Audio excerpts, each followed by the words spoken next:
Olá, sétimo período, tudo bem? Bom, essa é a nossa última aula sobre o texto do Chico de Oliveira. Eu queria ter entregue essa aula a vocês antes, mas eu tenho passado por umas dificuldades, enfrento um quadro de ansiedade, depressão, que às vezes fica pior, né? E esse momento de pandemia, né, não está sendo fácil para ninguém, né? Isolamento social e tudo. Não tem sido fácil, né? Nem para nós professores, nem para vocês, né? Mas vamos prosseguindo, né? Então, essa é a aula sobre o texto que vocês estão lendo, do Chico de Oliveira, sobre a hegemonia paulista no país, né? É uma questão colocada como regional, mas acaba falando da formação econômica do país, né? Então ela acaba sendo algo bem amplo e que vai aí nas raízes da formação capitalista brasileira, né? Pegando aí desde o Segundo Império, sobretudo, e vindo até os dias atuais. Quer dizer, o texto é de 93, né? Então vamos lá aos slides agora.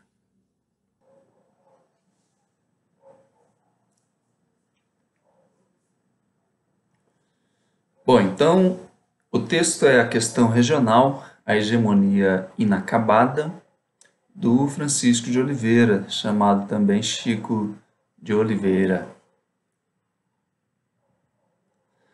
Bom, sobre o autor, ele é um pernambucano que viveu mais em São Paulo, né? É um dos maiores intelectuais brasileiros, né? Às vezes colocado como sociólogo, mas a atuação dele deriva da economia, na verdade, né? Então, ele é um dos autores basilares, né, para nós entendermos o Brasil. Faz parte aí de uma geração que produziu um conhecimento que é endógeno, que é ou seja, o Brasil pensando a ele próprio, né? Então, como outros autores que eu já apresentei a vocês, né, esse aqui é um autor muito importante e ele tem livros que são muito lidos, né? A crítica à razão dualista, por exemplo, vai fazer uma crítica à leitura que o CEPAL, né, o Centro de Estudos para a América Latina, fazia da realidade brasileira, né? Quando ele vai refutar algumas colocações, né, de Celso Furtado e outros pesquisadores brasileiros, colocando a dialética como uma base, né, importante para nós pensarmos a realidade brasileira, né? Então, a mesma coisa que se pensava a partir da dualidade, por exemplo, entre arcaico e moderno, né, foi repensado por ele, né, e sobretudo a realidade do Nordeste em relação ao Brasil, de modo dialético. Então ele faz avanços importantes e essa é uma obra respeitada no país. Também elegia para uma religião, né, uma região, religião, é uma análise que ele faz da situação nordestina também. É uma leitura muito importante também. Tem um que até passei o vídeo para vocês verem, que é o Ornitorrinco, que nessa publicação aí da Boitempo, ela aparece junto com Crítica à Razão Dualista, né? São dois pequenos livros, eles reuniram, né? O Ornitorrinco também é um livro sensacional, pequeno, né? Quem se interessar, eu indico esse livrinho aí que tem os dois, né? O Ornitorrinco e a Crítica à Razão Dualista. O Chico de Oliveira morreu, né, em 2019, temos aí um pouco mais de um ano, né, do falecimento dele, e durante décadas, né, ele sempre foi ativo na produção, né, de pesquisas, atuou muitos anos no SEBRAP, é um centro de estudos brasileiros, né, e ah, há no YouTube aí mesmo entrevistas recentes dele, né, estava aí ativo. Bom, o arcabouço teórico desse texto sobre a hegemonia paulista recai muito sobre Antônio Gramsci, que é um filósofo italiano da linhagem marxista e que é resgatado aí pelo Chico de Oliveira para pensar a hegemonia paulista sobre a economia brasileira, né? Então, Gramsci, ele viveu apenas 47 anos e parte dessa vida dele foi numa prisão.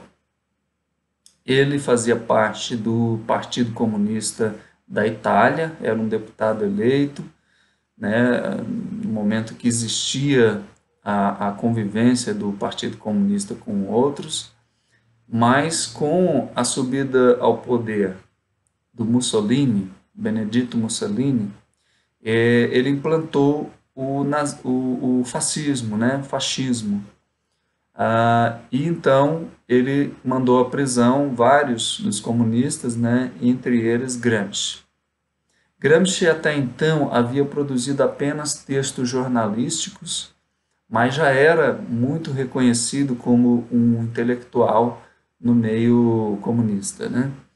E na prisão, após 2 anos, ele passa aí mais de 10 anos preso. Após 2 anos, ele consegue autorização para poder ter livros, né? Acesso a livros e também escrever. Então ele passa a escrever o que é chamado hoje como Cadernos do Cárcere. Cadernos do Cárcere. Nesses cadernos, ele não chegou a organizar como uma publicação final, mas escreveu bastante e durante 6 anos ele escreveu muito, né? Nos últimos anos ele não escreveu tanto, a saúde dele, que já era muito debilitada, piorou na prisão e nos últimos 2 anos ele não escreveu. Mas houve aí um intervalo de uns 6 anos que ele escreveu bastante, né? Então, ele fez uma revisão muito importante, né, da teoria marxista, também analisando aí a teoria leninista, né? Então, é um teórico que hoje é bastante importante quando se pensa a tradição marxista. Bom, então, hegemonia é um conceito de Gramsci. Significa a dominação ideológica, sobretudo da classe burguesa, sobre a trabalhadora. Claro que há outras possibilidades, né? Por exemplo, de um Estado transitório aí, no seio de uma revolução dos trabalhadores, mas podemos pensar como a dominação da classe burguesa sobre a trabalhadora, né, que é o típico Estado que nós vemos, né, na realidade capitalista. E esse domínio acontece, né, por meio do domínio da produção econômica, mas também pelo uso da burocracia estatal, de instituições religiosas, científicas, educacionais e da comunicação. Aí inclui jornais, editoras, entretenimento, ou seja, o domínio do Estado ampliado, que aí é um conceito de Estado de Gramsci, né, que amplia bastante o conceito de Estado que Marx criou. Então, para Gramsci, o Estado é apenas uma fase de algo maior, um aspecto de algo maior que inclui, inclusive, a sociedade civil, né? Marx deixa isso muito separado, a sociedade civil e o Estado, mas Gramsci, se remetendo aí a Maquiavel e Hegel, vai ampliar essa concepção e falar de um Estado ampliado, em que a classe política, a sociedade civil, elas estão, na verdade, imbricadas, gerando e mantendo o próprio Estado. Então, essa hegemonia, ela serve para disseminar a visão de mundo burguesa como sendo a mesma da classe trabalhadora, gerando consenso e coerção, que são, em Gramsci, são conceitos interdependentes, né? Onde existe consenso, há coerção, né? Ou seja, a forçação. E onde há coerção, há consenso também. Entre esses polos sociais. E um aspecto importante, a passividade dos trabalhadores, que não conseguem perceber o processo no qual eles estão implicados.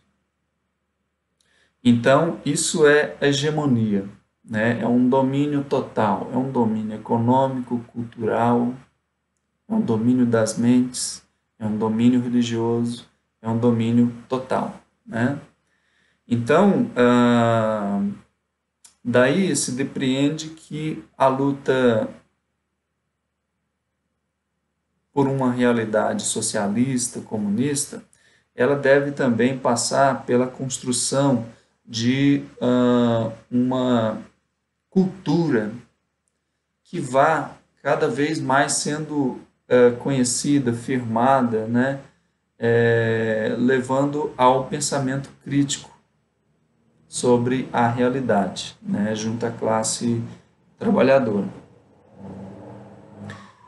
Gramsci tem sido muito criticado, né, pela direita no Brasil e em outros países, né? No Brasil, da década de 90 para cá, a direita tem, sobretudo agora, por último, né, assim, com a ascensão do Bolsonaro, tem se falado bastante no Gramsci, tem se falado no chamado marxismo cultural, que aí é um termo, né, da extrema-direita, porque, na verdade, Gramsci ele mostrou como é importante o papel da cultura, da educação formal e informal na constituição e dominação da sociedade.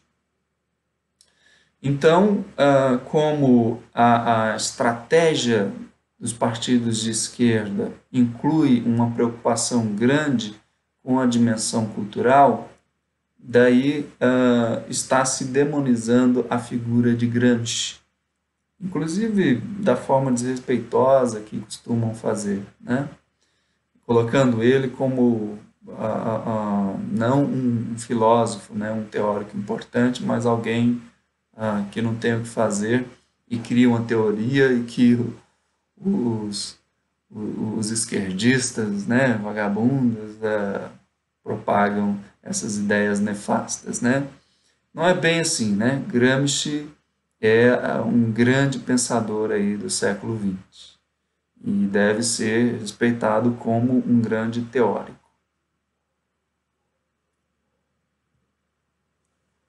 Bom, perfil da análise que o Chico de Oliveira traça aí nessa obra.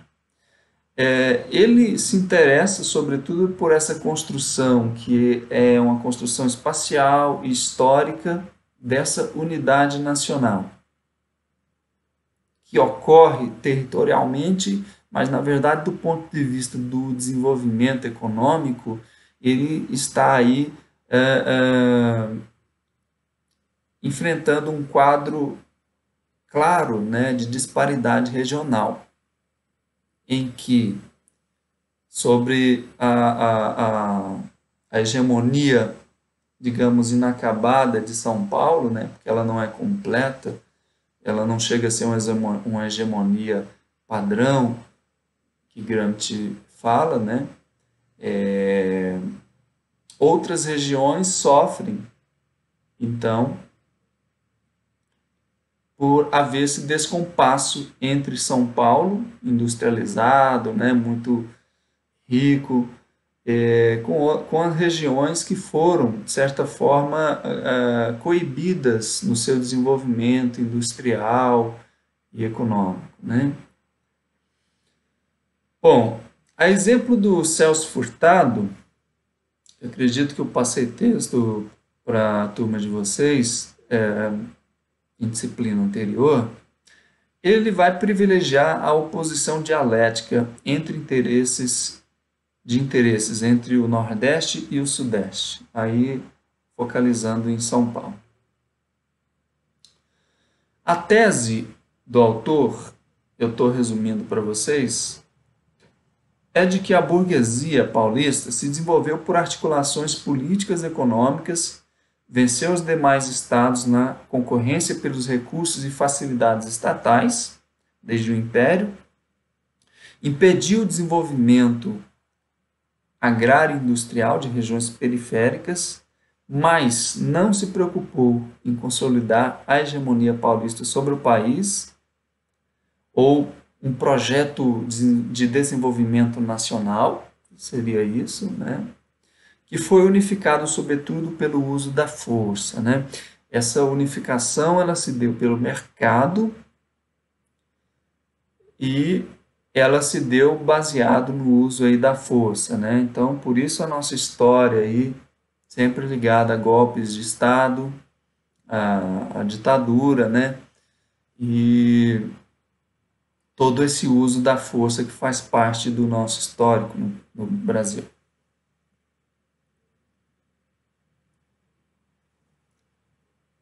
A questão regional é um conceito importante que é colocado pelo autor e se refere às cisões regionais brasileiras, né?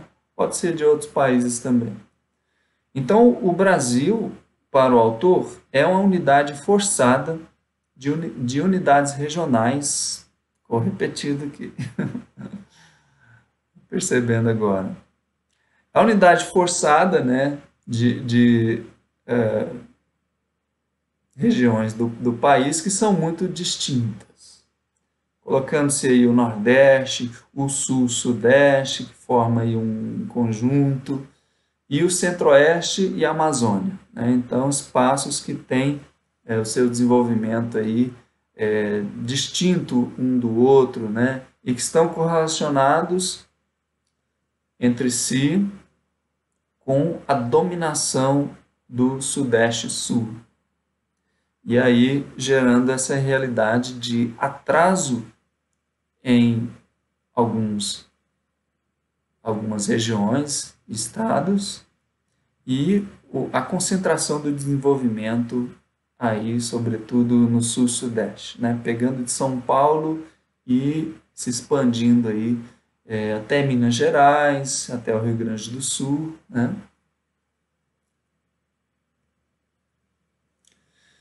Bom, a Sudene aparece aí já no início do texto.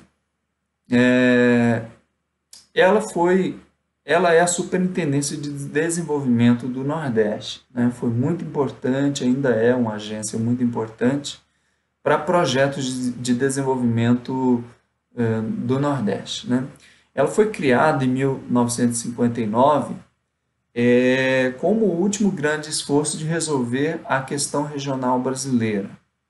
Então, assim, para esse autor, a questão regional brasileira é sobretudo a questão do Nordeste, né, em que havia uma grande população, o problema da terra, né, então colocando-se aí o problema da reforma agrária de uma forma muito clara, que foi discutido no Brasil aí durante a década de 50, início da de 60, né, em parte por isso também vem o golpe militar, né, porque o Brasil estava em vias de uma discussão séria sobre a reforma agrária e o golpe de 64 ele veio, né, como uma demanda da elite agrária brasileira contra a reforma agrária.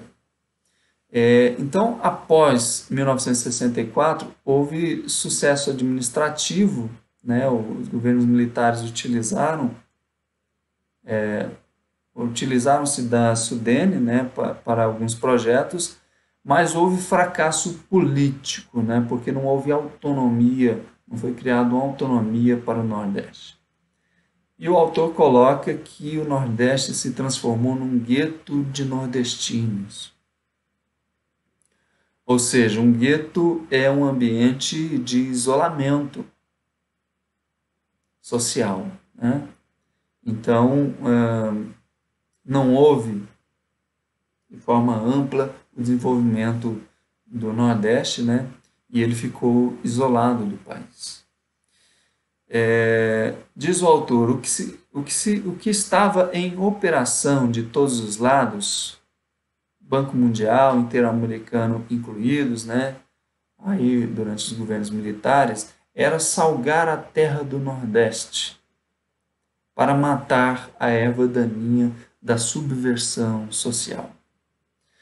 Bom, o Nordeste ele tem esse perfil, né, de uma preocupação com a cultura e com a política muito forte, é característica do Nordeste, né?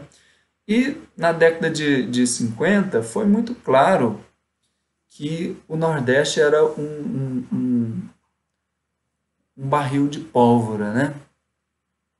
Poderia explodir ali revoltas sociais importantes. Então, era necessário se fazer alguma coisa em relação ao desenvolvimento do Nordeste, né? Ou seja, o Estado brasileiro se mostrar de alguma forma ao Nordeste, né? Para acabar com essa subversão social. Bom, explicando um pouquinho para vocês o que vem a ser a Sudene, né, o contexto em que ela aparece, eu coloco aqui algumas políticas regionais brasileiras que surgiram entre as décadas de 1940 e a de 1970. Né? Primeiro, nós temos aí, durante o governo Dutra, a Comissão do Vale do São Francisco e a criação da Companhia Hidrelétrica do São Francisco. Né? O primeiro grande empreendimento regional no Nordeste. Depois nós temos aí a criação da própria Sudene, em 1959, fazendo um parêntese que a Sudene é uma criação do Celso Furtado, mas há um slide específico, vou deixar para explicar melhor no slide dele. O Banco do Nordeste do Brasil, BNB, é criado em 1952, também já nesse intuito aí, né, de criar algum desenvolvimento, né, atender essa demanda que era importante naquele momento. E o Banco da Amazônia, em 1950, né? Vai nesse mesmo caminho aí de incorporação dessas partes do país que até então estavam muito isoladas e sem projetos de desenvolvimento econômico. Bom, depois cria-se a Superintendência de Desenvolvimento da Amazônia, né, nos moldes da Sudene, então a Sudan, que existe até hoje. Também a Superintendência da Zona Franca de Manaus, que produz, sobretudo, eletrônicos e outros produtos, né? Até hoje, em 1967, então já nos governos militares.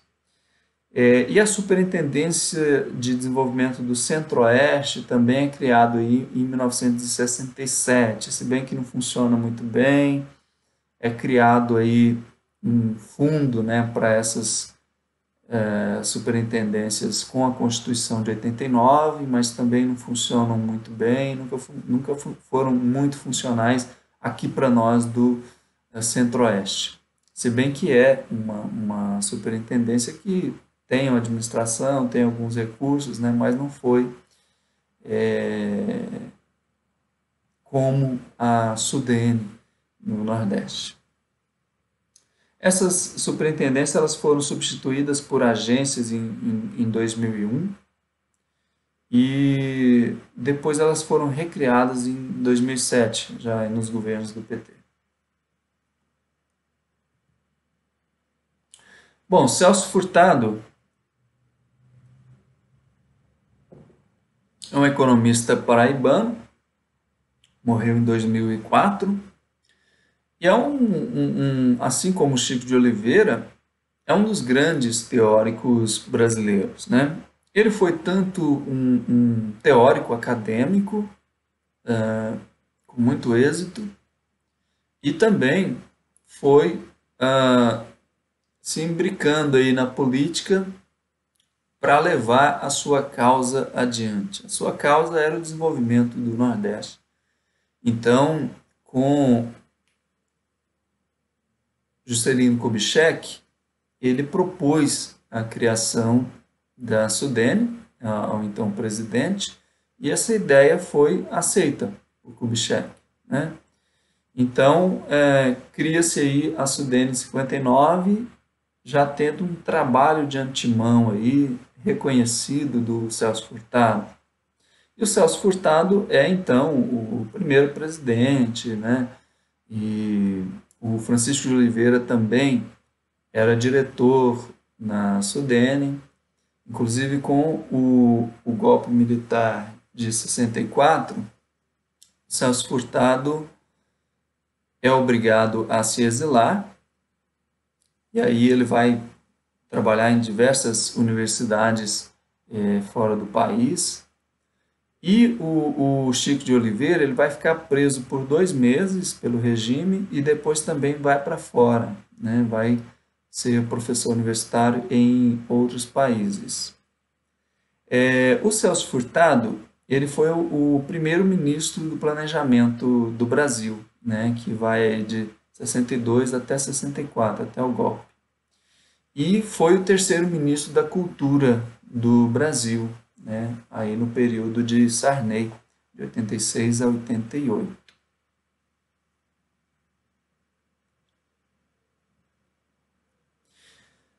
Bom, eu quero fazer um resgate com vocês, que é daquele texto, né, sobre o Nordeste, autonomia perdida, né, um texto rápido do Celso Furtado, que acredito que trabalhei com a turma de vocês, quando dava geografia regional.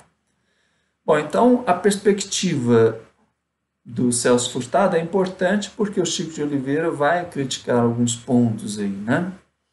Para o Celso Furtado, o Nordeste funciona como uma periferia do centro-sul do país.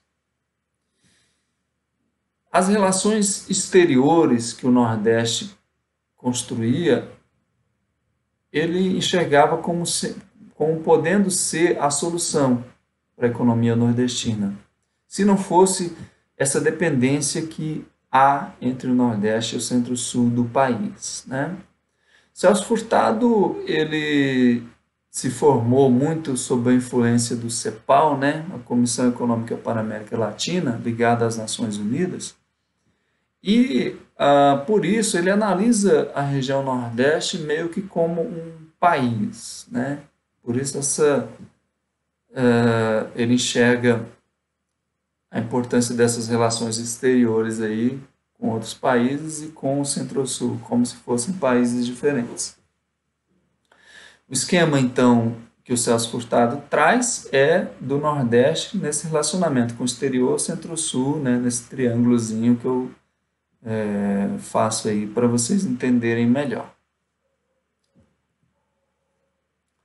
Nessa oposição entre o Nordeste e o Centro-Sul, os capitais nordestinos são então drenados para o Centro-Sul. Isso Chico de Oliveira está mostrando bastante, né, que é desde aí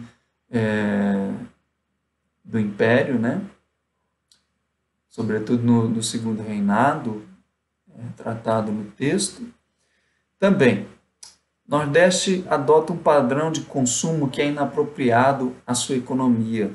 Isso amplia a desigualdade social nordestina, né? Porque o país estava entrando Aí, esse texto é da década de 80, né? Então, o país estava adentrando na era do automóvel, na era da TV a cores e outros consumos que não eram adequados ao nível socioeconômico do Nordeste. Mas, mesmo assim, o país adentrava nesse ambiente econômico, né? E aí gastava muitos recursos, por exemplo, com a pavimentação das vias para tráfego, né, de carros, caminhões, sendo que os recursos nordestinos não davam, né, para o desenvolvimento de uma sociedade já muito avançada tecnologicamente, né? Então ele teria que passar pelas etapas certas, né? E não aderir a esse movimento da economia que tem aí o Centro-Sul como o pivô. O Centro-Sul é destino, então, né? Na década de 80, dos migrantes nordestinos que não têm boas oportunidades, né? Aqui trazendo para vocês uma imagem do filme Vidas Secas, que também passei para vocês. Então, isso aqui a gente está rememorando algumas coisas que ajudam a entender o texto presente do Chico de Oliveira, né? Belo filme, quem não é aluno está assistindo a aula, indico que recorra a esse texto do Celso Furtado, que é um texto rápido, e ao filme Vidas Secas e outras coisas que nós estamos falando aqui nessa aula. Bom, a integração do Nordeste com o Centro-Sul faz com que a produção rural nordestina, que é tradicional, se coloque numa posição cada vez mais atrasada em termos relativos, né? Então, essa união de regiões muito díspares em relação ao nível de desenvolvimento das forças produtivas é problemático, porque coloca o Nordeste relativamente sempre aquém do padrão produtivo do país. A agroindústria nordestina sofre com a equiparação salarial dos técnicos com os técnicos do Centro-Sul, né? É outra coisa ruim que o Celso Furtado via, porque o Nordeste, naturalmente, ele trabalha com uma economia menos pujante, né?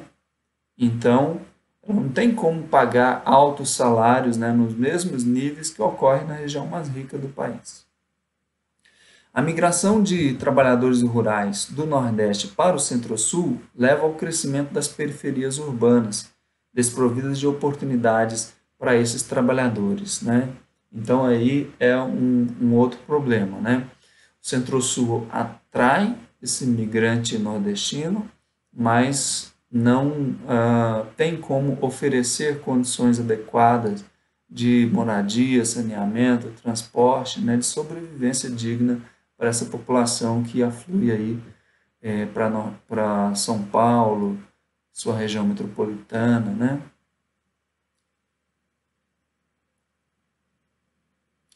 Bom, eu vou trazer para vocês um, uma fala, né, e um poema do Braulio Bessa sobre a ideia, né, de o Nordeste ser independentizado, né, do Brasil.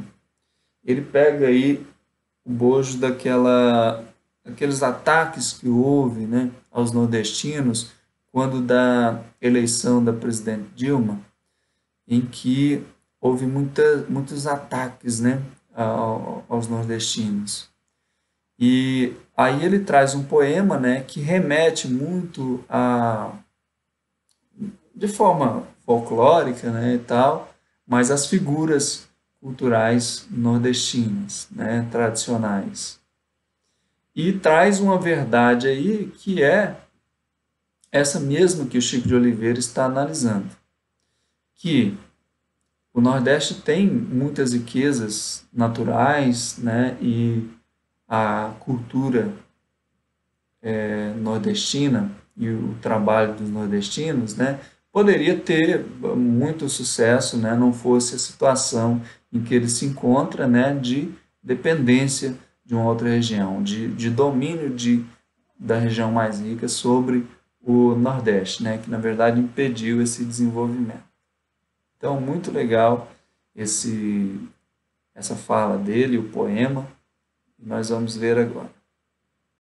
Negado, eu vou ler aqui para vocês alguns tweets que me chamaram a atenção depois do resultado das eleições de ontem. Vamos ver aqui, ó. O Nordeste é a praga do Brasil. Nordestino só foi feito para comer farinha, fazer filho e receber Bolsa Família. Tem guerra na Síria, tem guerra no Iraque. Porra, bem que podia ter uma guerrinha no Nordeste. Bem que o ebola, macho. Bem que o ebola poderia chegar logo no Nordeste. Assim, o Brasil estaria livre dessa merda. E por último, a solução para o Brasil é tão simples.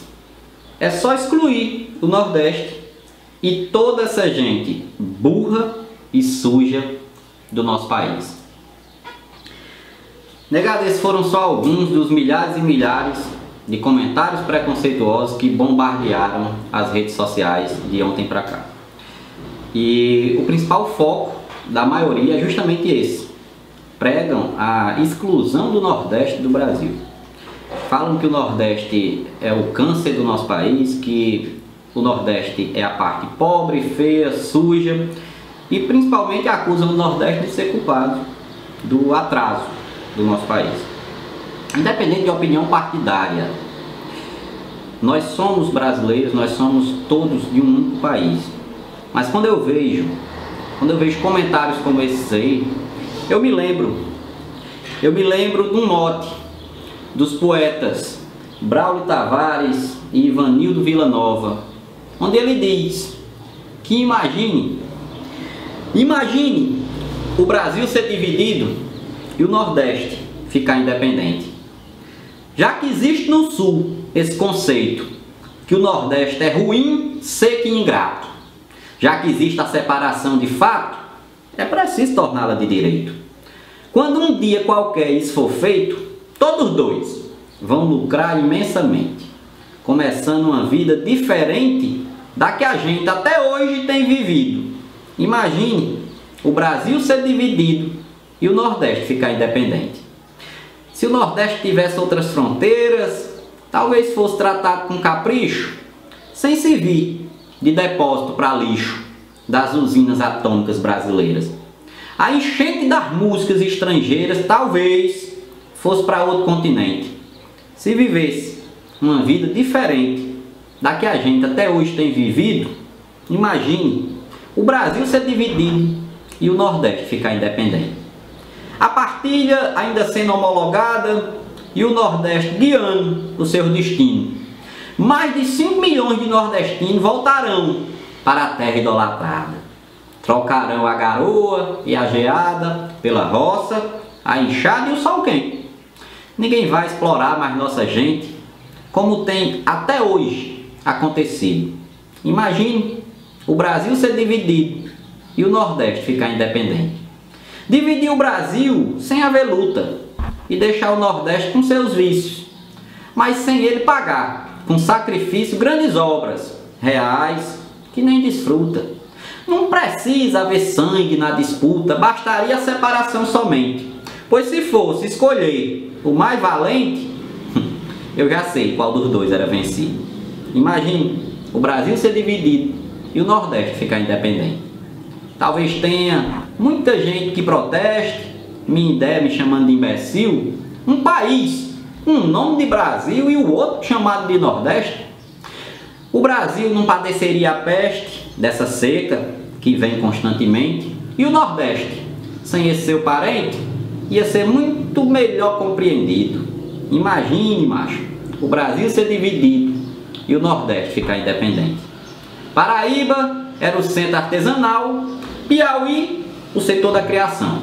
Em Sergipe, cultura e tradição. Maranhão, a reserva florestal. Na Bahia, o distrito industrial. Alagoas, agrícola e florescente. Rio Grande, o poder militarmente. Ceará, para o turismo, era escolhido. Imagine o Brasil ser dividido e o Nordeste ficar independente. O Brasil ia ter que importar do Nordeste algodão, cana e caju, carnaúba, laranja, babaçu, abacaxi e o sal de cozinhar, o arroz e o agave do lugar, a cebola, o petróleo, a aguardente. Como o Nordeste é autossuficiente, o nosso lucro estava garantido. Imagine o Brasil ser dividido e o Nordeste ficar independente. Nossas rádios iam ser nordestizadas, tocaria forró, shot, baião. As TVs só faria transmissão de cantoria, ciranda e vaquejada. As crianças seriam batizadas só com um nome bem simples, como a gente. Não se usava mais esse nome diferente, que não dá para botar nem apelido. Imagine o Brasil ser dividido e o Nordeste ficar independente. Em Recife, o distrito industrial, o idioma ia ser nordestinense. A bandeira da renda cearense, a asa branca, era o hino nacional.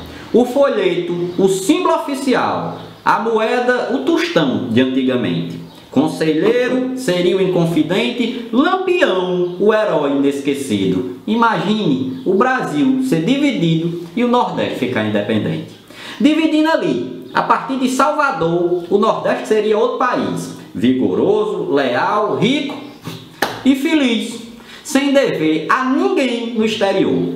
Jangadeiro seria o senador, o caçaco de roça era o suplente, cantador de viola, presidente. E o vaqueiro era o líder do partido.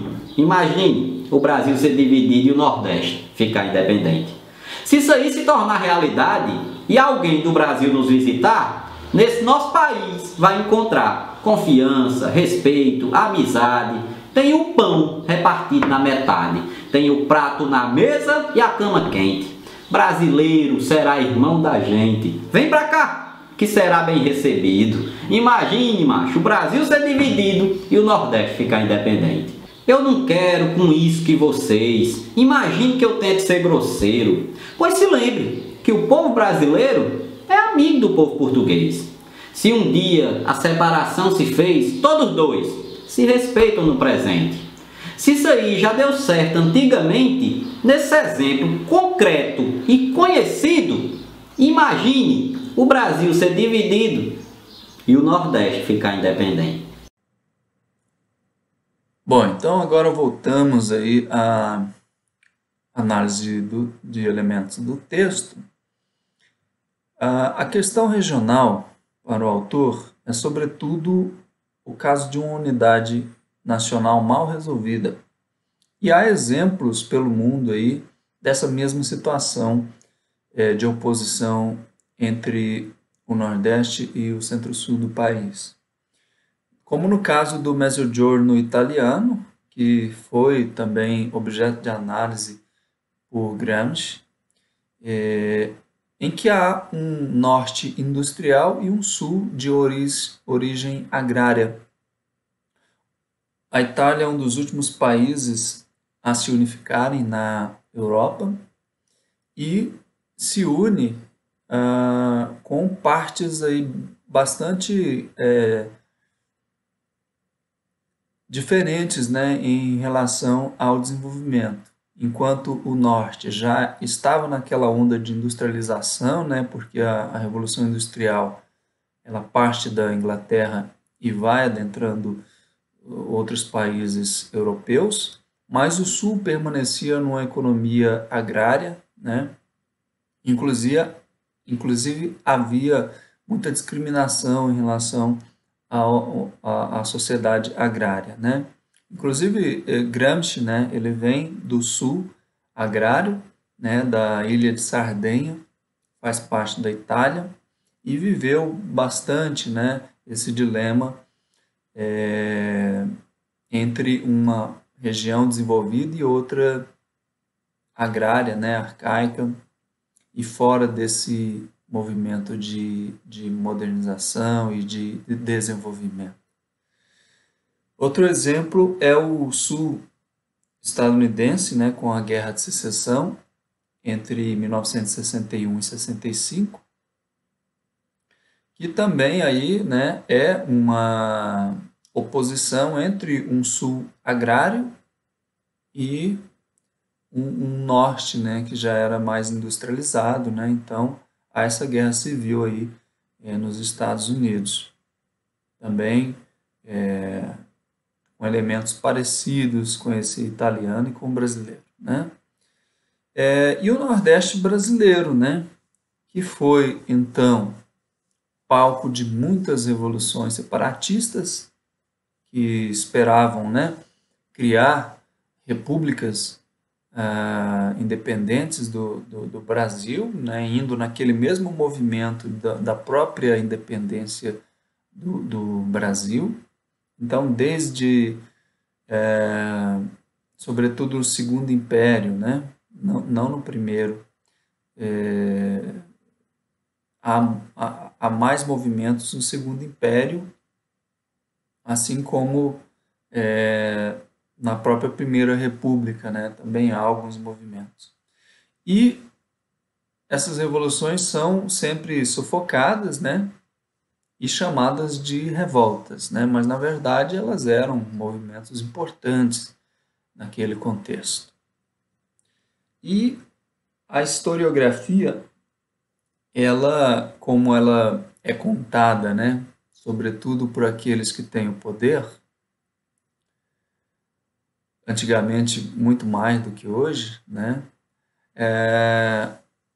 esses movimentos, né, eles eram colocados assim, era um grupo de baderneiros, né, do Pernambuco, tal, ou em algum outro estado ou província, né, no caso, que foram ali controladas, né, pelo exército brasileiro.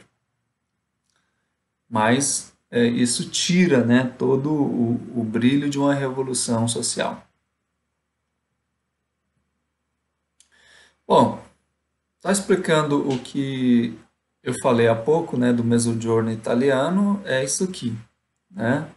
Então, durante a Idade Média e até o século XVII, nós temos uma Itália, né, que era aí a divisão em diversos reinos, né, uma realidade feudal. E o Mezzogiorno é essa oposição aí entre esses estados do sul e os do norte. E aí, pelo mapa da indústria, dá para ver que o norte é bastante industrializado, enquanto o sul, ainda aí na década de 70 desse mapa, ainda era pouco industrializado, né? Provavelmente aí com agroindústria, né? Mas não com a indústria mais avançada.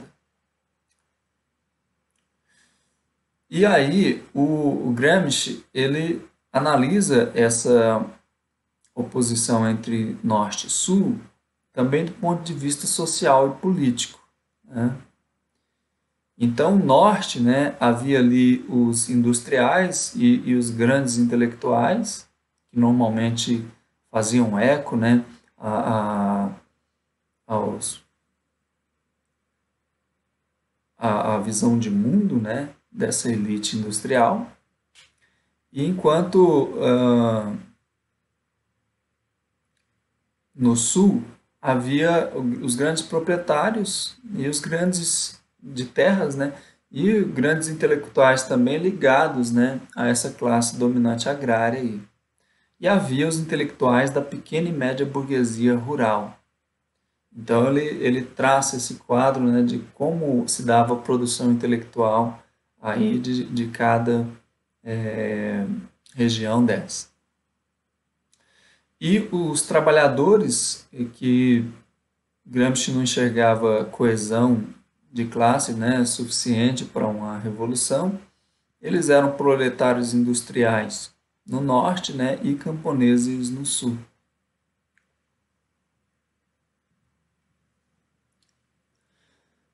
Bom, Chico de Oliveira vai então dizer que, no fundo, a questão regional brasileira ela traz uma questão agrária irresoluta, né? Eu falei rapidamente da questão do acesso à terra e do problema da reforma agrária, né? Na geografia agrária vocês já viram, né, qual é esse problema, né? Quando a terra se torna livre, né? Aliás, quando o trabalho se torna livre, que acaba a escravidão, então a terra, né, necessariamente ela se torna cativa, ou seja, ela necessariamente tem que ser comprada e vendida, né? Então a classe camponesa brasileira, ela foi tolhida, né, de ter o acesso a esse meio de trabalho. E também a questão regional traz um problema que é do mercado de força de trabalho, que o autor vai, né, falar mais depois, que é a questão do próprio escravismo, o adentramento do Brasil na economia capitalista clássica, né, que vai se utilizar do trabalho livre e também da vinda de imigrantes europeus para o país, né? Então, tem-se o mercado de força de trabalho aí também sem solução, né? E a questão regional, ela sofre bastante com essas duas questões, né? Porque não se resolve a questão do acesso à terra e não se resolve também a questão da força de trabalho. Ambas questões aí estão ligadas a uma nova forma de produção de mercadorias, né? Que na verdade sai de uma condição pré-capitalista para uma condição capitalista de fato, né? É o que se vê aí nessa economia cafeeira que se desenvolve no país, né? O país está abandonando formas pré-capitalistas para adentrar numa forma de produção capitalista em si. Então, a Lei de Terras, em 1850, o fim da escravidão em 1888, a República um ano depois, a situação de latifúndio, a migração europeia, a migração nordestina e o processo de urbanização é o quadro que se tem aí dessa questão regional brasileira. Bom, o autor chama atenção também para um argumento que às vezes é comum e vocês devem ter pensado assim em algum momento ou deve ter ouvido, né? Que o Brasil ele é esse grande país, sobretudo porque ele tem uma língua única, né? Uma religião única também, tal. Ainda que nós tenhamos várias religiões e várias línguas, né? Muitas línguas mesmo. Mas o autor diz que isso é um mito, né? Da língua ter essa vocação hegemônica, de gerar uma hegemonia por si só. Porque a América espanhola foi colonizada com a língua espanhola, mas isso não foi suficiente para que houvesse unidade, né? Então, surgiram diversos países aí, pequenos, grandes, e todos eles tendo o espanhol como uma das línguas principais, né? Então, essa unificação brasileira, ela se deu em parte pela língua, mas em parte por outros elementos que são tão ou mais importantes que a língua.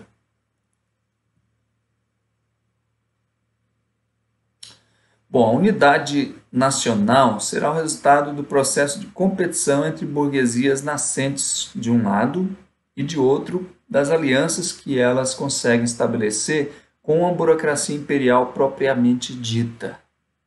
Então aqui Eu estou trazendo trechos do próprio texto, tá bom? Então ele coloca isso, né?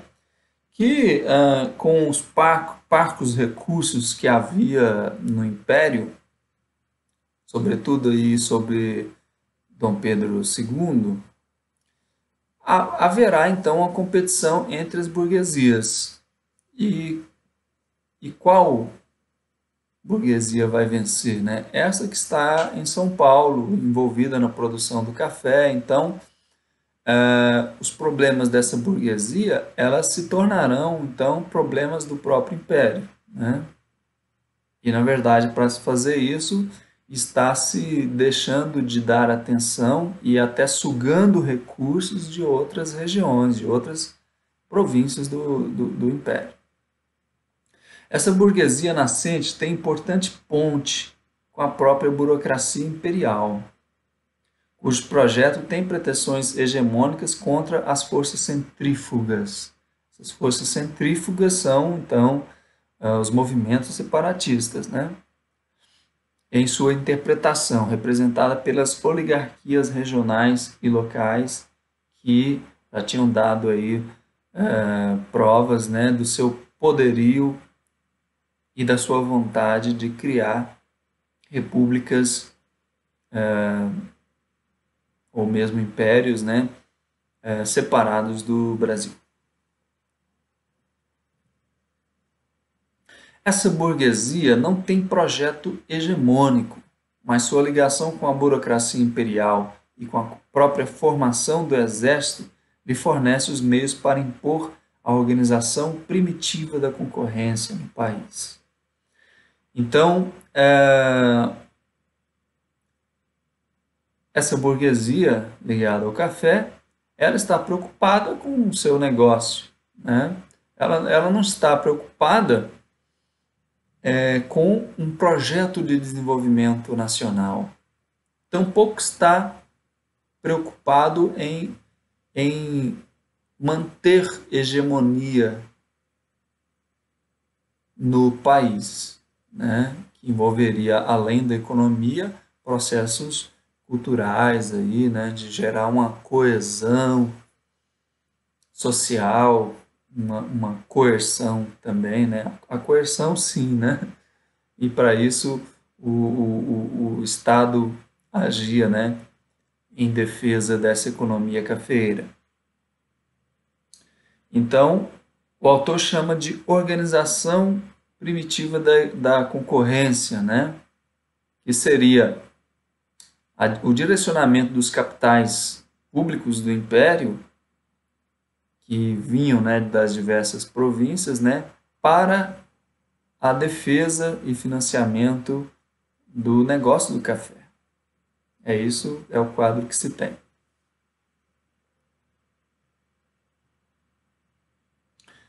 Bom, é importante dizer também que o mais comum é que a burguesia ela vai em direção à construção de uma hegemonia, mas por meio do mercado mesmo, né? Claro que, como a visão gramsciana é de um Estado amplo, então todo o aparato ideológico, cultural de um Estado, né, ele está ligado à produção econômica mesmo, né?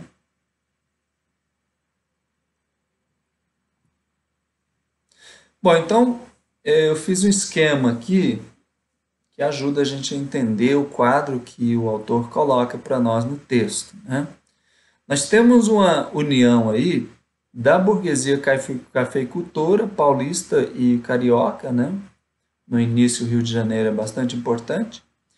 E junto com os negreiros do Rio de Janeiro, ou seja, os comerciantes de escravos do Rio de Janeiro, né, que vão ajudar a formar um, um capital inicial, né, uma acumulação primitiva,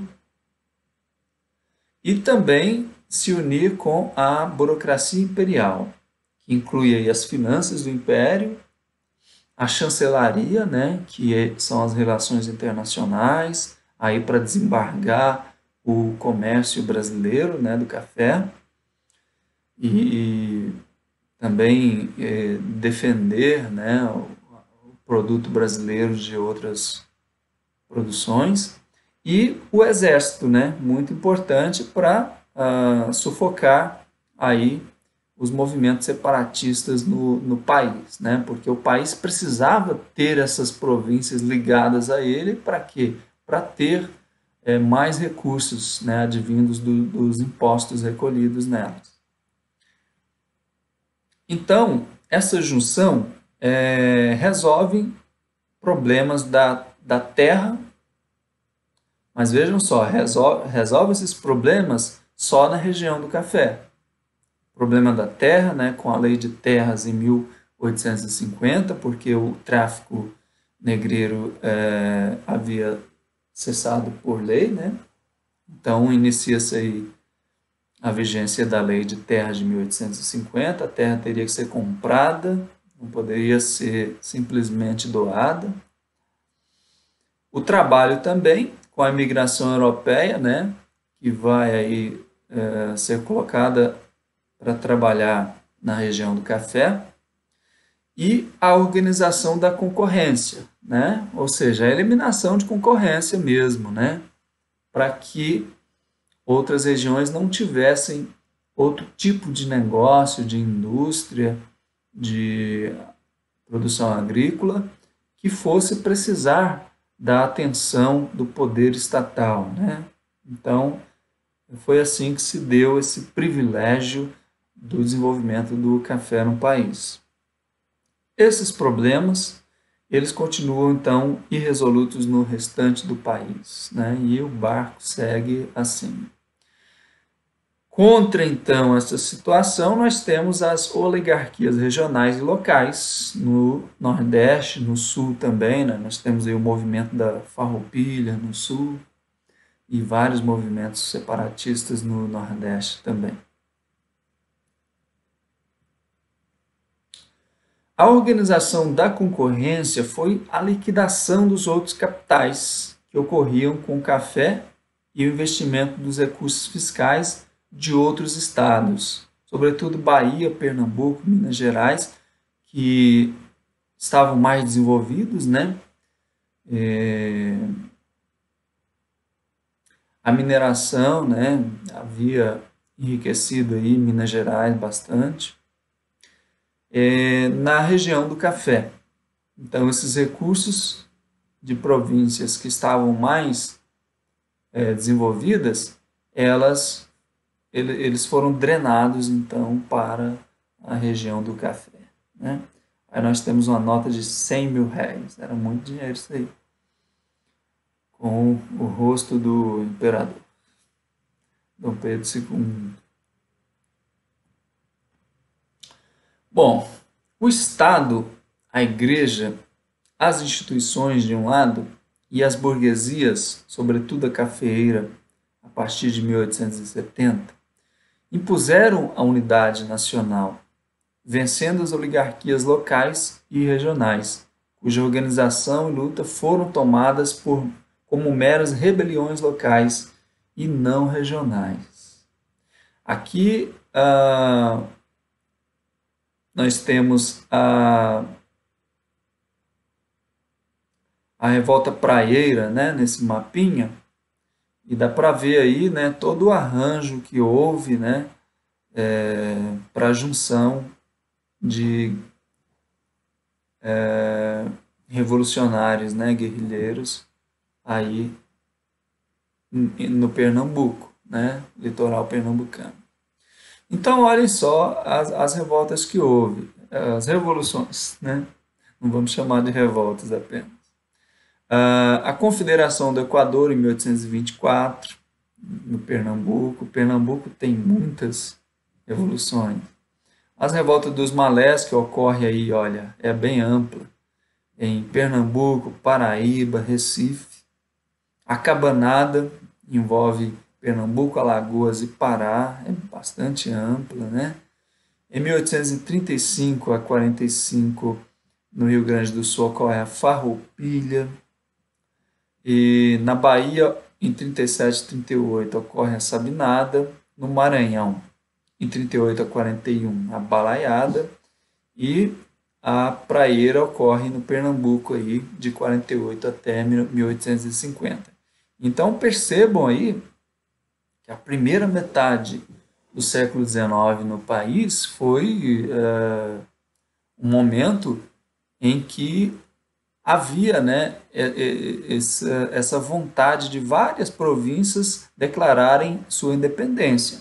Lembremos aí que a independência do Brasil ocorre em 1822.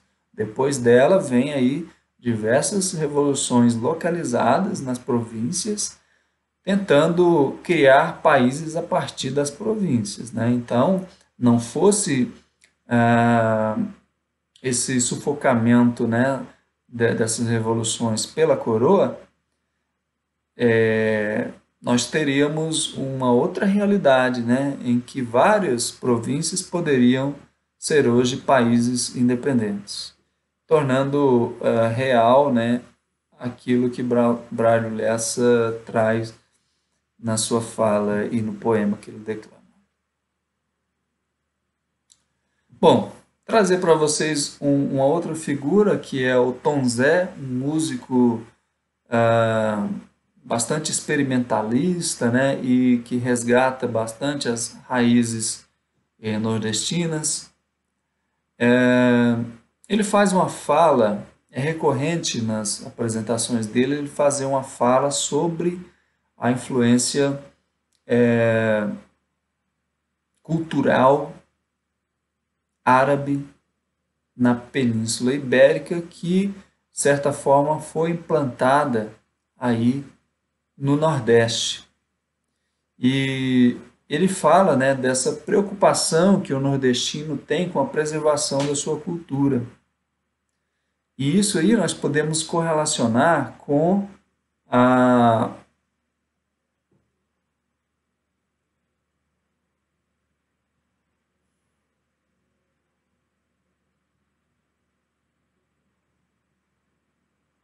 Isso aí nós podemos correlacionar com a disposição dessa população, né, e o entendimento da necessidade de se fazer uma revolução em prol da reforma agrária, né?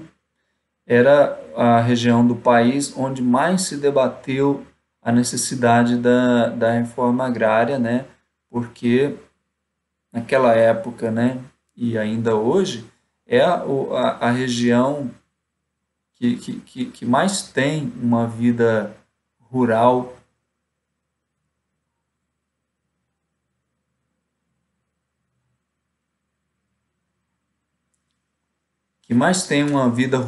importante, né? Uma urbanização bastante dispersa, né? Assim, uma rede urbana muito densa, né? Na verdade, e uma população rural muito grande, né? Então vamos ver aí essa fala do Tom Zé. E conheçam esse autor, né? As músicas deles não pertencem aí ao mainstream, que são as músicas comerciais padrão, né? Algumas são muito engraçadas, outras são diferentes. É um autor para se conhecer aí, né? Vamos à fala dele. Ah, bom, tenho muitas lembranças porque aquelas pessoas quase que amarraram e determinaram mandatos que eu passei a vida quase toda cumprindo. Me lembro das pessoas que circulavam na loja do meu pai, principalmente os caixeiros da loja, principalmente os fregueses da loja do meu pai, porque como Portugal e Espanha não ficaram infensos às invasões na Idade Média, Portugal e Espanha foram educados na Idade Média pelos árabes. E foram essas pessoas, energizadas pelo povo mais civilizado daquele tempo, que se incubou no Nordeste da Bahia. E eram essas pessoas que eu atendia na loja do meu pai. E eu, sem saber, conversando com o Tabaréu da Roça, estava frequentando Tabaréu é caipira aqui no Sul, né? estava frequentando uma universidade de alto nível, né? Porque o vocabulário dele é muito mais amplo e depois o gosto pela cultura no Nordeste é uma coisa que ficou muito mais forte, uma vez que eles ficaram analfabetos, o paradoxo deles ficarem analfabetos os tornaram muito mais preocupados com a cultura, de forma que eles são aqueles personagens que você pode encontrar nos livros de Guimarães Rosa, e está acabado. E são eles os professores de Guimarães Rosa. Bom, na Bahia tinha... lá, quando eu fui fazer o ginásio, né? E tem até um episódio curioso, porque eu perdi, quando eu fui fazer o ginásio em 1950, eu perdi o primeiro ano. Em 51, perdi novamente o primeiro ano. Em 52, perdi novamente o primeiro ano. Aí meu pai foi me buscar e disse assim: meu filho, leva você até a beira do abismo. Mal sabia ele que era aquele tal abismo que se plantou na loja dele, eu tendo aquela universidade tão sofisticada na loja, que quando fui para a Bahia, para aquele ginásio pífio, ocidental, linear, eu não aguentava a estudar aquele negócio. Tanto que na terceira vez eu perdi a segunda chamada e tinha que ficar à tarde. Minha mãe disse: agora você estuda, seu moleque. Me botava trancado dentro do quarto a tarde inteirinha para estudar. Quando acabaram os gibis que eu levei, que em Irará não tinha banca de revista, eu olhava para o lado assim, via um livro escrito Os Sertões, Euclides da Cunha. Eu dizia: que diabo será aquilo, meu Deus do céu? E voltava por livro naquele tédio de passar aquela tarde ali. E acabei, deixa eu pegar esse diabo desse livro para ver que a primeira parte, aquele negócio, as terras e tal, aqui no sul, contrafortes, o navegante não pode ver, depois lá no Nordeste, não sei o quê. Depois passou para o homem. Aí eu comecei a ver a descrição da criatura que eu via no balcão da loja, feito por um intelectual, e porque eu tinha um vocabulário um pouco aumentado pela própria balcão da loja, eu consegui entender um pouco o livro, e depois saltei ainda umas páginas e fui ler A Luta, que aí é gibi de verdade, gibi do bom. E depois perdi o ano, mas é o caso de perguntar, eu perdi o ano ou ganhei o ano? É o caso de perguntar, né? Bom, então, o autor em outra sessão vai falar da burguesia, cafeicultura e burocracia imperial, dessa organização da concorrência e a degradação dos adversários. Aí ele escreve degradação e coloca um E ali para significar também degradação. Degradação é você colocar condenados, prisioneiros, em um local onde eles ficam isolados, né? Então, é interessante esse uso da palavra degradação e degradação. Ele diz, né, o estabelecimento do trabalho livre com o migrante europeu nos cafezais do Oeste Paulista resolve aí o problema da terra e do trabalho, mas não nas demais regiões, e prolongam a escravidão para além da sua abolição. Então, as outras regiões do país vão convivendo com o escravismo em si, e mesmo depois da abolição, uma situação análoga à escravidão, né? Então a gente às vezes enxerga as datas como algo estanque, né? De dizer, em 1888 acabou a escravidão no Brasil. Não, ela permanece aí, né? Nos rincões do país, existindo, né, até o início do século XX. Isso inaugura no país a competição entre estrangeiros e brasileiros pelo posto de trabalho mais baixo, aquele, né, do camponês, que tem sua face de conflito étnico entre trabalhadores brancos e imigrantes nordestinos em São Paulo. Então, essa vinda aí de europeus, ela tem um fundo étnico importante, né? Porque nesse momento os negros eles não eram considerados seres humanos, né? Eles não tinham alma na consideração aí da elite. E essa vinda dos migrantes europeus, ela serviria para o processo de branqueamento da população brasileira, né? Assim como seria uma população que deixaria a população brasileira mais inteligente, mais desenvolvida, né? Porque isso era próprio dos brancos, né? E não dos negros. Os negros apenas sabiam executar as ordens que eram dadas, né? Não sabiam pensar. Algo muito degradante, né? E que, felizmente, hoje nós temos a discussão disso no país, né? E um processo aí já avançado, né, de reconsideração dessa realidade e de dignificação dos negros no país, né? Nós que somos esclarecidos temos sempre que reforçar isso no nosso convívio cotidiano, né, do respeito às diferenças, seja elas quais forem, né, de cor, de religião, de orientação sexual, de diversas diferenças, né, que não impedem que a gente conviva com respeito e dignidade. Bom, a historiografia privilegiou a região cafeeira e relegou as demais regiões à ideia de decadência. Era uma ideia forte aí, mesmo nos teóricos, né, de olhar para uma região não desenvolvida e enxergar nela a decadência, né? Então, colocava-se muito aquela coisa da decadência versus o desenvolvimento e tal, né?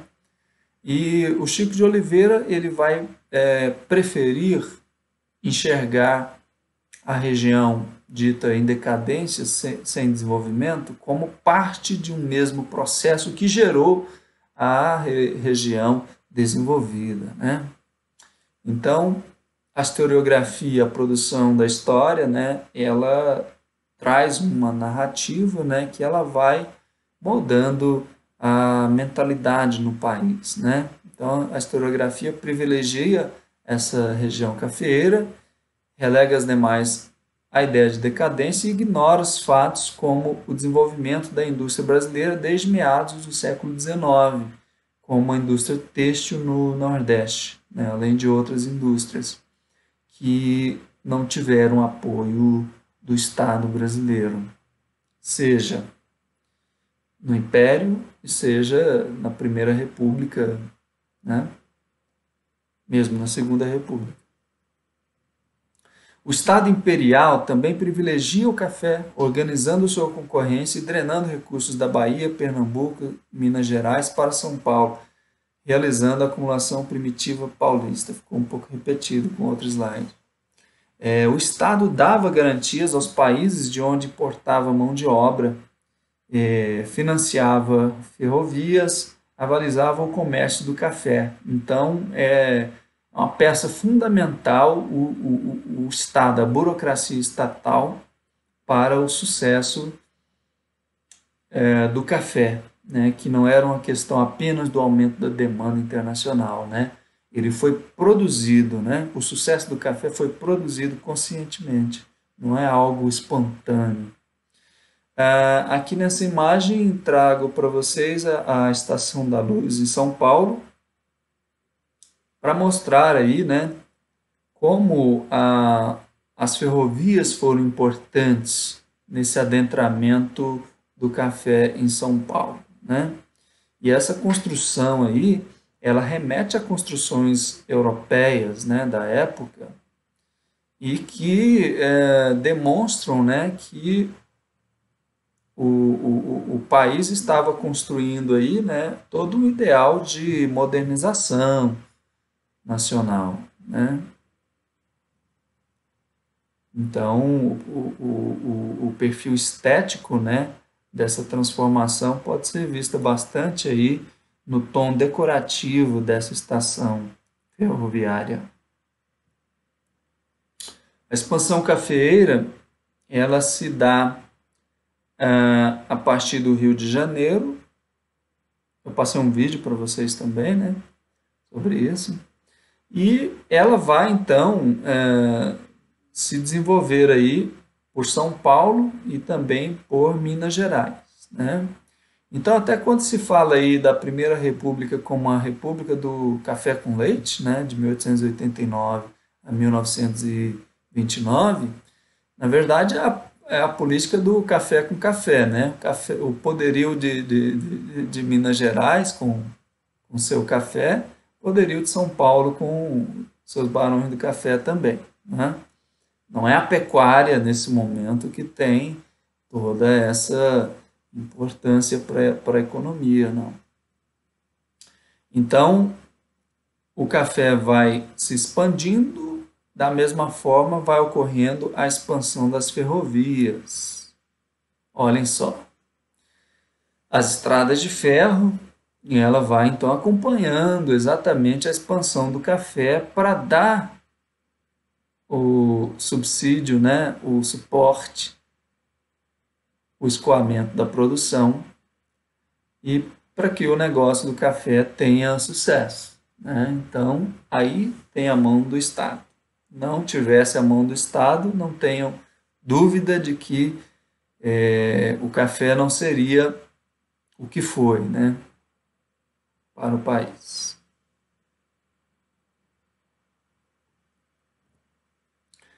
Bom, aqui essa imagem até tem um outro slide, né, de outro texto que eu discuti com vocês, mas eu decidi trazer elementos de lá para cá. Inclusive eu coloco o Chico de Oliveira nesse mesmo texto naquela outra aula.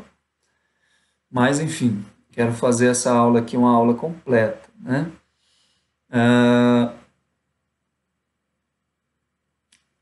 A maquinaria, ela vai chegando ao Brasil e ela vai sendo incorporada também aí na produção cafeeira, né? Aqui, no caso, temos o processamento do café, né? Aí o despolpamento dele, a torrefação, a moenda, enfim, né? A produção do café, né? Claro que o café exportado, ele era muito mais o café cru, né? E essas máquinas aí faziam esse processo, né, inicial aí de tirar aquela casca dele.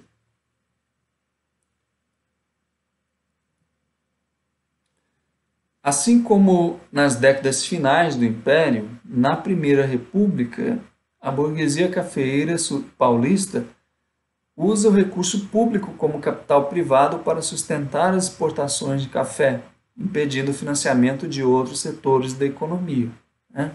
Eu já reforcei bastante para vocês, né? Que é isso, né? Se o país decide que vai ter um único ramo econômico defendido pelo Estado, então necessariamente você está matando todas as outras possibilidades de negócios aí no país, né?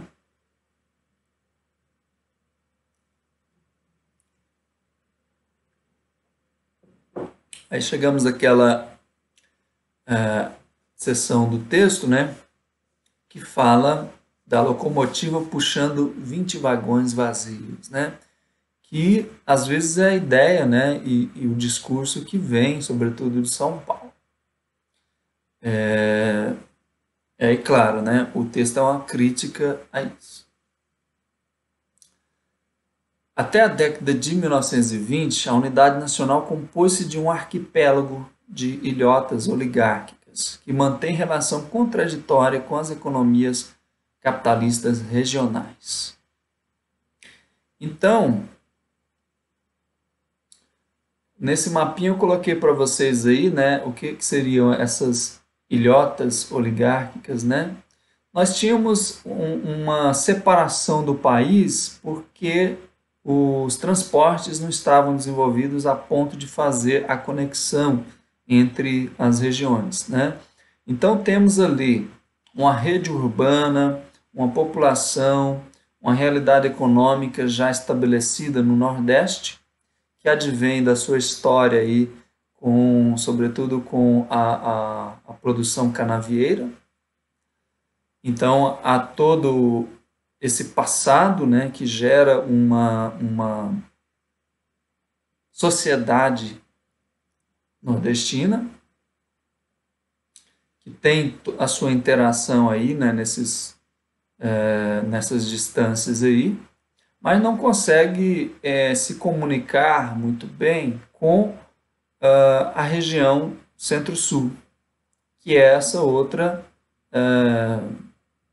ilha, digamos assim, né?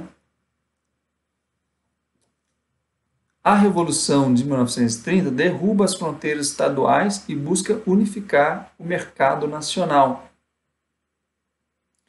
A expansão das ferrovias, por exemplo, né, ela vai ser impulsionada bastante aí nos governos Vargas.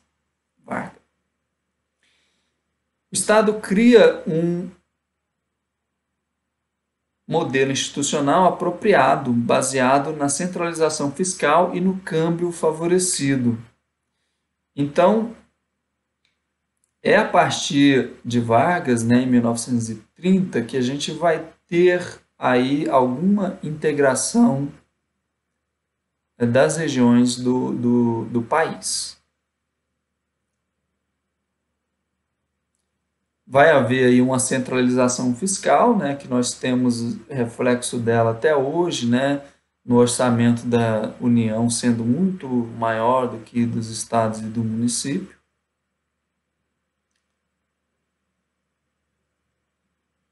E aí o câmbio favorecido, né, ele vai ser importante para a industrialização do Brasil, né?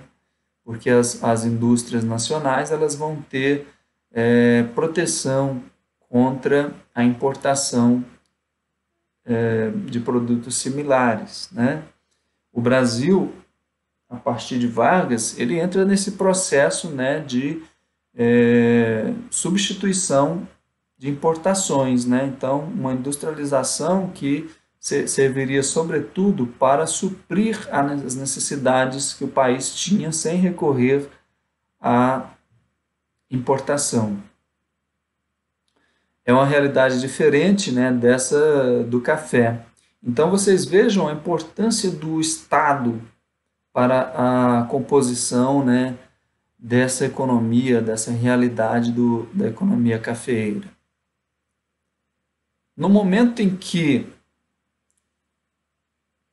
o café entra, né, em choque com a crise de 1929, né, que é uma crise na bolsa que vai fazer com que a economia do café quebre. Na verdade, essa crise econômica gera o golpe de Estado que põe Vargas no poder. E vai ser cobrado de Vargas que a ênfase do Estado não seja só no café, que ela vá também em apoio à industrialização do país. E aí toda aquela demanda reprimida que o país tinha em relação à industrialização, ela vai se colocar e vai ter o apoio estatal. Então vejam vocês, né, essa importância. O café brasileiro ele continua muito importante aí para a economia nacional, até a década de 50, início da de 60, é muito importante, mas a industrialização brasileira ela vai se desenvolver aceleradamente aí a partir da década de 1930. Até nós temos uma outra mudança, né, que é meados da década de 70, em que o Brasil abandona esse projeto de industrialização, não vai mais apoiar, e a elite agrária brasileira toma o poder de fato, e é um poder que está aí, né?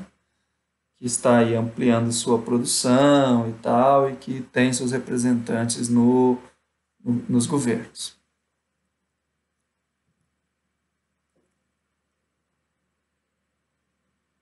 A partir da década de 1930, o café paulista concorre com os capitais de outros ramos econômicos, mas ainda mantém seu poderio até a década de 1950, quando se unifica o mercado nacional. Eu antecipei um pouquinho isso aí. A partir da década de 1950, o Estado reforça a unificação nacional por meio dos incentivos fiscais e do crédito estatal, que, por fim, levam à mobilidade e centralização de capitais, sobretudo na região sudeste. Então vai ocorrer isso, né? Essa região ganhadora, digamos assim, que tem São Paulo aí como centro, ela, claro que ela vai se utilizar desse impulso que o Estado brasileiro estava dando à industrialização, e muitos dos capitais que estavam aí a serviço do café, eles vão ser utilizados na industrialização do país e, sobretudo, aí dessa região sudeste, né, partindo de São Paulo. Então, forma-se aí uma região desenvolvida, né? Já até falei em outras aulas para vocês do desenvolvimento poligonal, né, que o professor Campolina Diniz nos traz. O Brasil, a partir de São Paulo, pegando aí o sul de Minas até o Rio Grande do Sul, forma então uma região, né, de desenvolvimento industrial. As outras regiões não terão essa industrialização, né? A exemplo do Nordeste e a exemplo aqui mesmo do Centro-Oeste, né? Onde estamos, que há muita dificuldade, né, de se industrializar.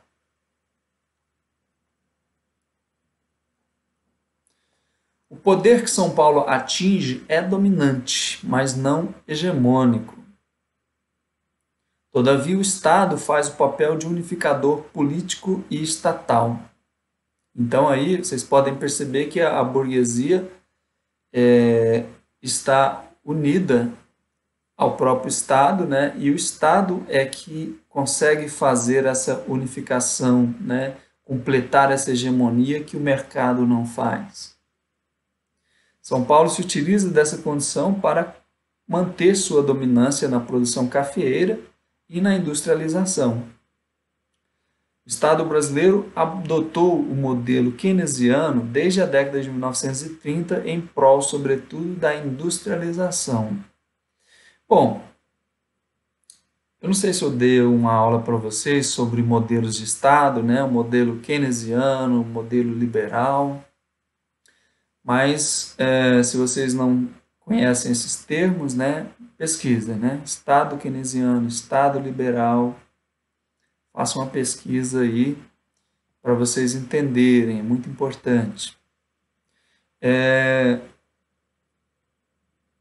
O Estado keynesiano, instituído aí por Vargas, ele vai encampar muitos ramos da economia que naquele momento, né, não poderiam ser encampados pela própria iniciativa privada, porque o país estava ainda num processo de acumulação primitiva, não tinham tantos capitais assim para industrializar o país, então a industrialização em parte ela vai acontecer pelo próprio Estado, através da criação, por exemplo, da Petrobras, da Companhia Siderúrgica Nacional, né? Se torna Vale, né? Privatizada depois dos governos da FHC, se torna Vale. Então, o Estado brasileiro ele passa por uma revolução na sua burocracia com Getúlio Vargas. Ele vai criar um Estado bastante complexo na sua burocracia, né? Quando a gente fala burocracia, não é essa ideia do processo lento e tal. A burocracia ela é uma filosofia de organização do Estado, né, em que os processos eles passam por uma impessoalidade e um foco na eficiência e tal, embora nem sempre sendo, né, mas essa é a base do Estado moderno, né? Ela é baseada numa burocracia estatal, em que aquela ligação pessoalística que existia nos governos, nos modelos de Estado anteriores, né, que vem aí da monarquia, ela deixa de ter toda aquela pessoalidade, né, e os processos que correm no Estado, eles vão primar aí por uma impessoalidade. Não importa quem é que faz a demanda, não importa quem é que vai ser coagido pela força estatal, né? O que importa é que esse cidadão é igual aos outros e a lei recai sobre ele como recai sobre os outros, né? Os benefícios do Estado também. Se bem que nós sabemos que não é bem assim, né? O Brasil é muito resistente em relação a deixar esse modelo que vem da monarquia, né, que é de uma administração pessoalística da máquina pública, né?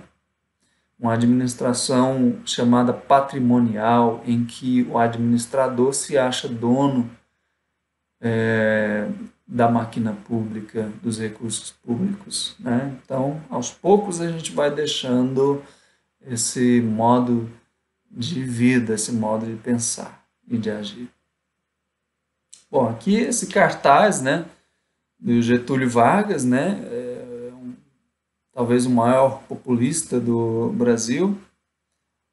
O cartaz diz, né, as leis sociais com que o atual governo, por iniciativa própria, tem procurado amparar as classes trabalhadoras, devem constituir motivo de orgulho para os brasileiros, né? Então, essas campanhas populistas, né, ela foi muito forte aí com o Getúlio Vargas. E o populismo, ele também é um traço importante da sociedade brasileira, né? Então, se nós vemos hoje populismo com Bolsonaro, é fato que também com outros governos, né? Lula foi um grande populista também, Getúlio Vargas foi, JK foi. Então, o populismo ele é parte, né, da nossa cultura política brasileira. Bom, ao final, o autor coloca um título aí de sessão, né, A Hegemonia Inacabada, as difíceis relações de São Paulo com a diversidade nacional, em que ele vai trazer aí essa situação e os problemas, né, advindos dessa hegemonia inacabada. Ele diz que exatamente na passagem dos anos 40 até final da década de 50, da liderança indiscutível da produção industrial emergiu a construção de um imaginário. Alçou voo no imaginário popular a firme convicção de que havia um futuro no Brasil. E esse futuro tinha um nome, e esse nome era São Paulo. No Fusca, hoje só motivo de chacota, nos homens mal acostumados, nos homens mal acomodados que começavam a povoar as novas periferias industriais, do pai dizendo, vai filho, cresce para ir trabalhar em São Paulo, havia menos que miséria, a construção de uma hegemonia, isto é, de um mito, de uma visão de mundo, de uma forma de conceber, de uma unidade que de alto a baixo repete a mesma ladainha. Esta é a definição gramsciana para hegemonia. Então isso, né? O que é essa hegemonia e como ela ocorreu no Brasil, né? É quando se pensava em São Paulo como sendo assim o centro irradiador desse desenvolvimento do Brasil, né?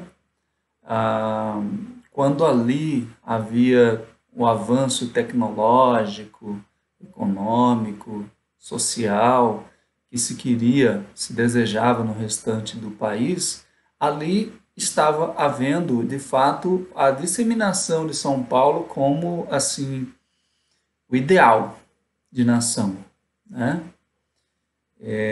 Então, todo mundo achava que seria bom ir, que teria oportunidade ali, né? Que ali havia trabalho, havia desenvolvimento, oportunidade. Percebam que isso ocorre precisamente após esse processo, né, varguista de consolidação de um Estado desenvolvimentista que rumava para a industrialização. Então, essa industrialização, né, sair daquele ambiente, daquela economia baseada apenas no café, que dá a São Paulo a oportunidade de construir essa hegemonia, né? Mas essa hegemonia não vai muito para frente, como nós veremos. Esse processo abortou e já no começo dos anos 60 já era visível o esgotamento da possibilidade de constituição da hegemonia paulista. A burguesia paulista jamais se preocupou com o próprio Estado nacional ou com a formação de sua burocracia estatal. Ao contrário de sua atitude dentro do Estado de São Paulo, onde modelares instituições como a própria USP e todos os grandes institutos, a burguesia paulista virou as costas para o Estado brasileiro do ponto de vista dos interesses mais gerais que cabia ao Estado atender.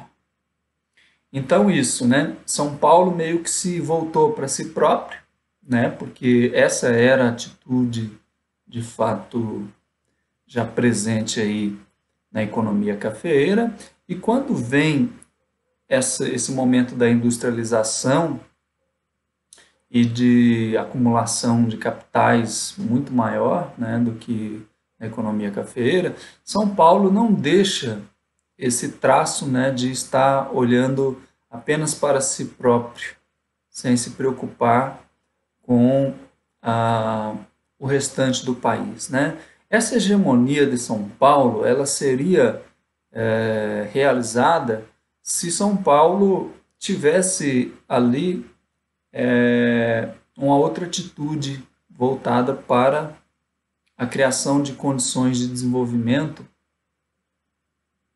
para outras regiões do país, numa integração de fato da economia, né? Ao contrário disso, houve integração apenas nos arredores ali de São Paulo, né? Claro, incluindo alguns estados, né? Algumas partes dos estados mais próximos, né?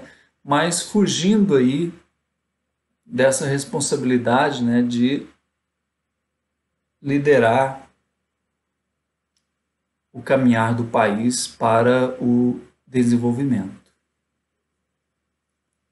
Aqui uma foto da USP, né, que é uma universidade de fato muito grande, esse é um campus muito grande, uma cidade, pode-se dizer, né, o campus da USP. Então, a USP é de 34, né, então é um exemplo das instituições, né, que nascem ali em São Paulo e que tem toda essa grandiosidade, né? E, portanto, São Paulo poderia ser um modelo para o restante do país, né? E o governo, né, os governos aí federais poderiam, né, se quisessem, ter expandido traços da realidade paulista para o restante do país, né? Não foi o que nós vimos, infelizmente, né? Onde já havia certo desenvolvimento, continuou a haver uma acumulação de capitais e de condições de desenvolvimento maior ainda, né? Em todos os aparelhos ideológicos, a não presença de São Paulo é notável. Quanto aos representantes da Igreja Católica, as instituições militares, no CNPq e nas empresas e repartições públicas, né, nacionais, né. O fisiologismo, que é essa integração entre o público e o privado das empresas, junto com os diversos níveis de governo em São Paulo, é competente. Mas faltam também paulistas no Itamaraty, né, das relações internacionais, no Banco do Brasil e em algumas das melhores burocracias que o país já teve. Então, São Paulo, né, deixou de liderar vários aparelhos ideológicos, né, para se elevar a esse status aí, né, de Estado hegemônico no Brasil. Talvez porque o serviço público ele não tenha, né, em décadas anteriores, o mesmo desenvolvimento que ele tem hoje, né? Então, inclusive, remuneração não era tão atrativa assim, e São Paulo, sendo um estado muito à frente do desenvolvimento, havia ali muitas oportunidades, né, para pessoas bem formadas e bem relacionadas, né, de conseguir uma colocação de trabalho mais vantajosa do que essa das instituições, né, do poder público. A relação de São Paulo com a formação da cultura brasileira é igualmente problemática. Nunca houve uma arte, uma literatura, uma pintura nacionais com a marca de São Paulo. A que existe é do Rio. E essa, né, a do Rio, de fato, ela inclusive compõe a nossa imagem no exterior. Quando se fala do Brasil no exterior, as pessoas lembram muito mais do Rio, que fez esse trabalho, né, de divulgação de uma marca nacional, do que propriamente São Paulo, né?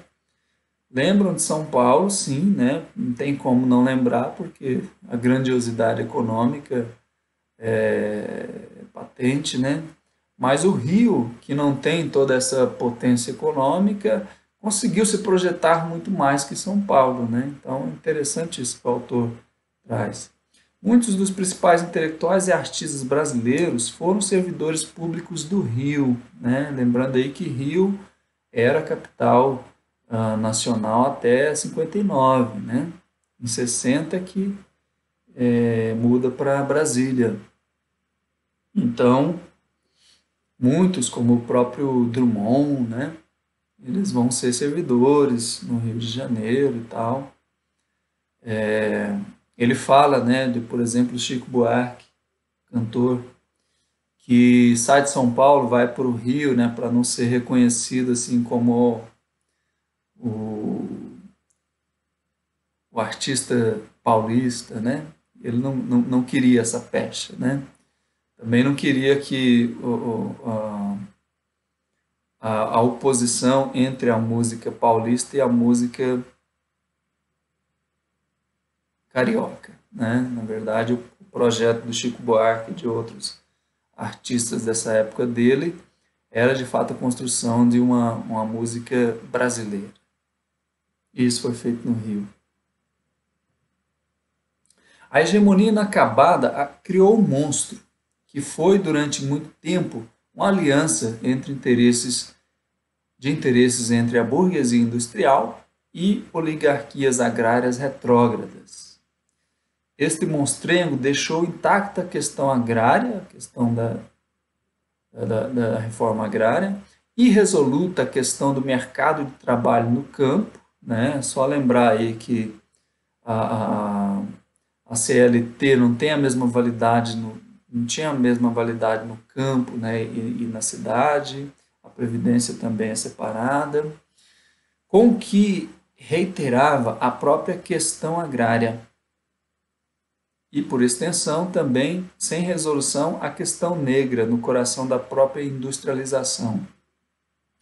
Então, essas questões sociais, elas não são tocadas, né, porque há forças retrógradas no Brasil que se nutrem do próprio arcaísmo. Então, a burguesia industrial, que estava aí na ponta, né, do desenvolvimento brasileiro, estava ligada a essas elites agrárias retrógradas, né? Um exemplo disso é a Volkswagen, né, que recentemente fez um termo de ajustamento de conduta com a Comissão da Verdade, né, em que ela reconheceu que colaborou com a ditadura militar, né? E até denunciou muitos dos seus próprios trabalhadores, né, para o regime militar. Inclusive, se dispuseram a pagar uma multa e tal.